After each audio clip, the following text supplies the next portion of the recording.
Sunday, July 16th, 1054. 3 papal representatives entered the Hagia Sophia, the Mother Church of Constantinople, and disrupted the Divine Liturgy. That's the Eastern Church's term for what we call the Mass.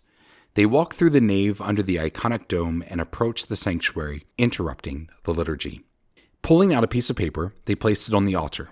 It was a formal decree of excommunication directed at the Patriarch of Constantinople, Michael Caeliarius.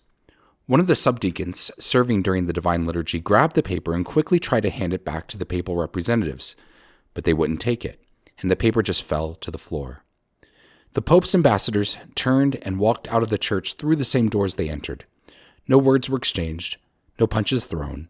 It was merely the sound of a giant tearing, not of paper, but of the Christian church. This event on July 16th, 1054, is what is known as the Great Schism, the divorce between the Western Church, what we call the Catholic Church, and the Eastern Church, what we call the Eastern Orthodox Church. Or maybe this wasn't really the Great Schism, but rather a convenient date to pin on the fallout between the Western and the Eastern Christians. But whatever it was or was not would be undone 911 years later at the Second Vatican Council. Hi, this is Justin Hibbard, and you're listening to Why Catholic, my podcast about the what and why of Catholicism. If you're new to this podcast, a very warm welcome. As a brief introduction, I spent 39 years of my life as a Protestant, including 11 years as a Baptist pastor, and at age 41, I came home to the Catholic Church. Why Catholic is my labor of love, a podcast about theological and historical topics related to the Catholic faith. I am so grateful for you taking the time to listen today. If you like what you hear, I would love for you to consider giving back in one of 2 ways. First, take a second to leave a review on Apple Podcasts or Spotify. Secondly, would you consider becoming a financial supporter of Why Catholic? It's just a few dollars a month, and it goes a long way into helping keep this podcast going. You can give by going to whycatholic.substack.com/subscribe. Thank you for your generosity and support. All right, today is a big day. Since episode 146, we've been in a series on the 21 Ecumenical Church Councils, and today we're going to talk about the Church's 21st and last Ecumenical Council, as of the time of this recording, the Second Vatican Council. This series has been fascinating. I've learned so much in doing this research, but it has been an absolute ton of work, and I'm looking forward to wrapping it up. In the next episode, I'm going to do a reflection on the 21 Ecumenical Councils, and then I'm going to conclude this series with something fun. What I would do if I were the Pope and were calling an Ecumenical Council. All right, let's get to the Second Vatican Council, also known as Vatican II. Almost 100 years have passed since the First Vatican Council ended in 1870. A lot has happened in those 100 years. There were 2 world wars that resulted in deaths of nearly 100 million people. Modernity has moved the world at a frenzy pace. The invention of radio and then television meant that ideas were spreading faster over further distances, and new, more efficient forms of transportation like automobiles and airplanes meant that people could easily travel across the world in a short period of time. And as we saw with other ecumenical councils, the Catholic Church was once again wrestling with its place in the world. Its temporal power was no more. It no longer was the engine of a vast empire like it was for centuries. The Pope was no longer the sovereign of large swaths of land in the Italian peninsula. Vatican City had become the smallest nation in the world. The Pope now had the smallest temporal power of any earthly ruler. But the Catholic faithful were everywhere. 20% of the world's population was Catholic, and it's not concentrated in Europe like it was for most of history. It's in the Americas, the Far East, and Africa. It has outlasted regimes that have tried to suppress it. So in one sense, one can make the argument that the Catholic Church has shrunk. It's no longer the engine of the empire or the driving force behind Europe. But on the other hand, it has grown. It has spread out far and wide. Its fingertips have reached the ends of the earth. As we talked about in the last episode on the First Vatican Council, the council abruptly ended in the fall of 1870 when the Kingdom of Italy conquered Rome and essentially imprisoned Pope Pius IX in the Vatican. That forced the Pope to indefinitely suspend the council with a number of documents left unfinished. Popes Pius XI and XII had considered reconvening the First Vatican Council, but ultimately didn't do it. 3 months after Pope John XXIII was elected Pope, he announced that he was going to call a new ecumenical council. The first step to prepare for this council was to survey the bishops and abbots for input.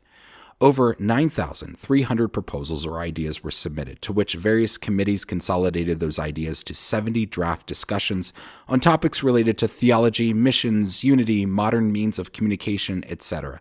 And ultimately, the Central Preparatory Commission, made up of a diverse body of bishops and cardinals, reduced it to a handful of schema. About 2,900 were invited to be council fathers. These included all the bishops as well as leaders of main religious orders of men. However, in the end, about 2,400 of them attended from all parts of the world, making this by far the largest attended church council. Keep in mind that this is the first council where they had airplanes and even electricity. Attending previous councils meant perilous journeys over boats and carriages, or even walking that could have taken weeks, maybe even months. Pope John the 23rd also thought it important to invite members of other Christian faith communities. Representatives of 21 different denominations attended and were invited to observe the general councils, though, of course, they weren't allowed to vote on anything. A number of lay auditors were also asked to attend, and while they couldn't vote, they were asked to speak to the General Assembly to convey the concerns of lay people. The Second Vatican Council was convened in St. Peter's Basilica on October 11, 1962, in which Pope John the 23rd gave an opening address entitled Gaudet Mater Ecclesia, Mother Church Rejoices. In it, he laid out two primary goals for this 21st Council. First, he called for the defense and advancement of truth. How can the Church seek the kingdom of God, contribute to justice, and address the moral concerns in the modern scientific world? Secondly, he wanted the council to bring home the Church's teaching to the modern world. He sought a new springtime, a renewal of the Church, an exciting rejuvenation to transmit the truth faithfully, to tactfully address errors, to promote Christian unity, and to prioritize the role of the family. This was to be a pastoral council rather than a council that was formed to address heresies or even some sort of political conflict. Pope John the 23rd had created 10 commissions for this council and appointed a cardinal to lead each one. These included commissions on the doctrine of faith and morals, bishops and the governance of dioceses, the Eastern churches, the discipline of the sacraments, the discipline of the clergy and the Christian people, the religious, the sacred liturgy, missions, on seminaries, studies, and Catholic education, and finally, the lay apostolate and the media. Right away, this council proved that Pope John the 23rd wouldn't be able to just push his agenda without some serious friction. A couple of cardinals urged the council to reject the appointments of the 10 committees and instead suggested that the national conferences of bishops each select representatives to serve on the committees. This received a thunderous applause. In previous episodes, I talked about the rise of the idea of conciliarism. This is the belief that the council could overrule the pope, and here we see the council wrestle away power from the Curia regarding the pope's appointments. If you wonder why popes don't just call councils all the time, this is why. The council could move in a direction away from where the pope is hoping to lead the church. It's extremely risky.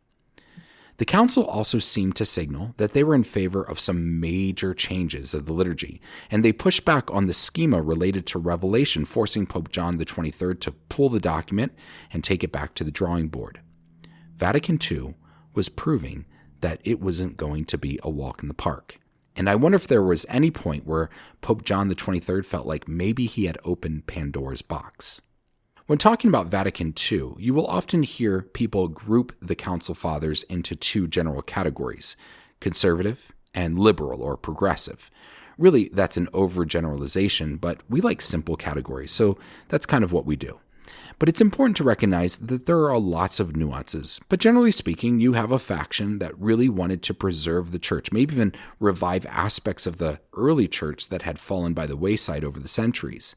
And then you have those that wanted to move the church along. They ask, what are the core doctrines and practices that need to be maintained, but how can the church evolve to better meet society where it's at? But like I said, there's all sorts of nuances. One might be in favor of shifting the liturgy while maintaining the church's theological principles. We all have things that we want to maintain, but also want to change in life. However, to those that signal they want to maintain more than they want to change, we label them as conservatives, and to the opposite, liberals or progressives. The first session lasted from October 11th to December 8th, 1962. The second session was supposed to begin on May 12th, 1963, but a few weeks before Vatican II began, Pope John XXIII was diagnosed with stomach cancer, something he kept secret for a long time. The second session was delayed because Pope John XXIII got progressively worse and was told that the cancer had spread beyond his stomach. Like we've seen in many councils, the Pope that convened an ecumenical council died before he could see its end. That's what happened to Pope John XXIII, who died on June 3rd, 1963. 3 weeks later, on June 21st, 1963, Giovanni Battista Enrico Antonio Maria Montini, because one can never have too many middle names, was elected and took on the name of Pope Paul VI. The Second Vatican Council resumed with Session 2 on September 29, 1963, led now by Pope Paul VI, who opened the session by stating 4 aims for the Council. 1. Development of a clearer idea of the Church. 2. The Church's renewal. 3rd, unity among all Christians. And 4th, dialoguing between the Church and the world. Session 2 ended on December 4th, 1963, and one of the final pieces of this session was the promulgation of Sacrosanctum Concilium, the Constitution on Sacred Liturgy. In addition to maintaining Latin in liturgy, it encouraged greater use of the vernacular, or the common language of the people, particularly for the biblical readings, intercessions, and other prayers. And it called for a new papal commission on implementing the sacred liturgy. I'll talk more about that in a couple of minutes. The second session also promulgated the decree on means of social communication, calling for responsible use of media and the Church's role with respect to media. Session 3 began on September 14, 1964, and lasted until November 21, 1964. One of the larger documents promulgated during this third session was the Dogmatic Constitution of the Catholic Church. The conservatives had pushed back against this document until an explanatory note was added to include the authority of the Pope. Once that was done, all but 10 council fathers voted in favor of the dogmatic constitution. The session also published 2 additional decrees, the decree on ecumenism and the decree on the Eastern Catholic Churches. The fourth session began on September 14, 1965, exactly a year after the third session's opening. If you've been following along carefully, you'll see a pattern. Each of the 4 sessions began in the fall and ended before Christmas. So there were 4 sessions, each about 2 to 3 months long, over the course of 4 years. The fourth session was the most productive. It promulgated the dogmatic constitution on divine revelation, called Dei Verbum, something I referred to a lot during my series on sacred scripture. It also published the pastoral constitution on the church in the modern world, the declaration on religious freedom, the decree on the missionary activity of the church, the decree on the ministry and life of priests, the decree on the apostolate of the laity, the decree on the renewal of religious life, the decree on priestly training, the decree on the pastoral office of bishops, the declaration on Christian education, and the declaration on the relation of the Church to non-Christian religions. On December 7, 1965, just before the council ended, Pope Paul VI lifted the excommunication on the Eastern Orthodox churches. Now, this was likely more symbolic than anything else. As we talked about in episode 159 on the Great Schism, that really wasn't a valid excommunication to begin with, as the Pope was dead at the time that the legates issued it. And on 2 occasions, the Eastern Orthodox churches officially came into communion with the Catholic Church and the Pope in Rome. The Second Council of Leon in 1274, which was the focus of episode 165, as well as the Council of Florence in the mid-15th century, which I talked about in episode 169. If you want to know why the Eastern Orthodox Church fell back on their commitment, you'll have to listen to those episodes. But if nothing else, this gesture by Pope Paul VI was a loud signal that the Catholic Church was setting its sails in a more ecumenical direction. So at the end of the day, the Second Vatican Council published 4 constitutions, 9 decrees, and 3 declarations. Now, at the start of this council, the Pope made it clear that he felt this council should be pastoral and not dogmatic. In other words, there was no settling the debate over some doctrinal controversy that established a dogma for the Church like we saw in the early councils. However, there are 4 dogmatic constitutions, and so we can't just blow off Vatican II and say, see, it was pastoral and not dogmatic. We have to see Vatican II in the continuum of church teaching. I've included a great article about this in the show notes called A Pastoral and Dogmatic Council. How might we summarize what the Second Vatican Council accomplished? Well, there is no shortage of books that try to do this. Let me propose these 10 ideas. First, Vatican II renewed the liturgy by promoting active participation of the laity and allowing wider use of the vernacular in the Mass. Secondly, it clarified the nature of the Church as both hierarchical and the people of God, emphasizing the universal call to holiness. Third, Vatican II strengthened the role of Scripture in the life of the Church, encouraging broader access and study among the faithful. Fourth, it promoted ecumenism, fostering dialogue and unity with other Christians. Fifth, it advanced interreligious dialogue, especially with Judaism and other non-Christian religions. Sixth, it affirmed religious freedom as a dignity of the human person. Seventh, it engaged the modern world, addressing social, cultural, economic, and political realities in light of the gospel. Eighth, Vatican II reinvigorated the mission of the Church, emphasizing evangelization and global missionary activity. Ninth, it expanded the role of the laity, encouraging their active participation in the Church's mission and apostolate. And lastly, it called for renewal within church life, including priestly formation, religious life, and episcopal ministry. Now, you might be thinking, all of that sounds really great. I thought Vatican II was this rogue liberal council. As a Catholic convert myself, somehow I always had this negative view of Vatican II. It was like every time I heard about it, it was in a negative sense. And if I recall, it was talked about as this liberally minded council that took the church in an entirely different direction. I was in a reading club with two other friends who I would describe as theologically and morally conservative. One was a devout Catholic, the other was a Baptist, and we eventually joined our Catholic friend in the Catholic Church. One of our readings that we chose was Lumen Gentium, the dogmatic constitution of the Catholic Church. And I was stunned by the beauty of this document. It wasn't liberal at all. It expressed a very orthodox view on the clergy and the laity and the church as a whole. So how does Vatican II get this bad reputation? I think there were many church leaders who wanted to see Vatican II as a major shift from the staunch old Latin church. They wanted to join the hippie culture, so where Vatican II gave an inch, they interpreted it as a mile.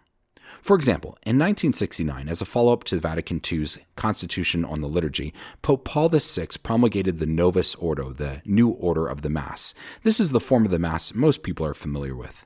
When the Novus Ordo was published, some priests took it to a level of extremity that would make us cringe today.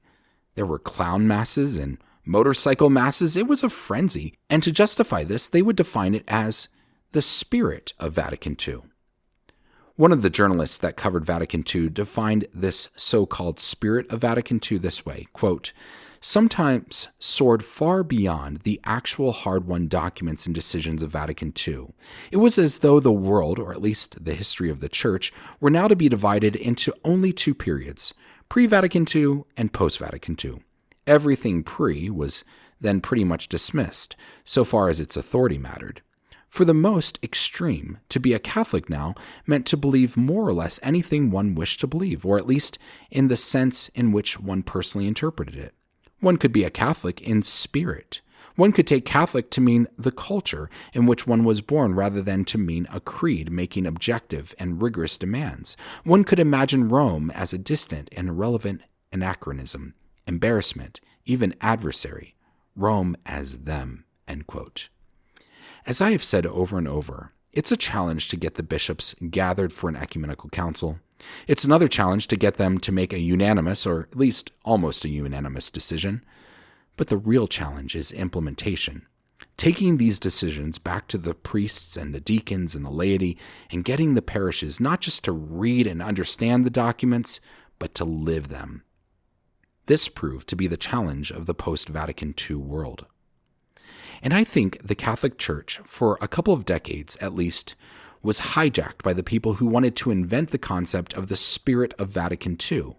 And that spirit, I would argue, was not good for the Church. The number of people joining the ranks of the clergy plummeted. Priest sex abuse scandals rocked the Church. Church attendance sank. There was a palatable lack of piety. As catechists will tell you, they are constantly battling the spirit of those who show up to get their sacraments and then take off, as though sacraments are like stickers or checkboxes. But there is good news. The pendulum, I believe, is swinging the other way. Seminaries are reporting an overwhelming percentage of conservative students. In the U.S., it's something like 90%. Church attendance is skyrocketing, and there is an exponential growing number of Catholic converts coming into the church. Remember that at the time of this recording, we are only 60 years removed from Vatican II. As we've surveyed these 21 councils, 60 years is a drop in the bucket. Some seem to pressure the late Pope Francis for a new council, and he pushed back saying that Vatican II was the future of the church. And I would agree with him. But in order for us to live Vatican II, it behooves each of us to read and understand what Vatican II actually said, not invent something and call it the spirit of Vatican II. In order to do that, like I've encouraged with each episode on these councils, go to the show notes to the link on the papal encyclicals and read each of the documents for yourself. Let us listen carefully to the collective wisdom of Holy Mother Church and apply it to our lives and our parishes. Thank you for joining me for Why Catholic. Be sure to subscribe to Why Catholic wherever you get your podcasts. And you can also subscribe to my Substack site and get the next episode in your email inbox. As a subscriber, you get a special discount code to the Why Catholic Etsy store. If you've been blessed by this podcast and you're feeling generous, there's also a way to financially support it, and patrons get some extra perks. To become a free subscriber or a patron, just go to whycatholic.substack.com/subscribe. Also join me on Instagram at whycatholicpodcast, all one word. Thanks again for listening. My name is Justin Hibbard, and this is Why Catholic. God bless you.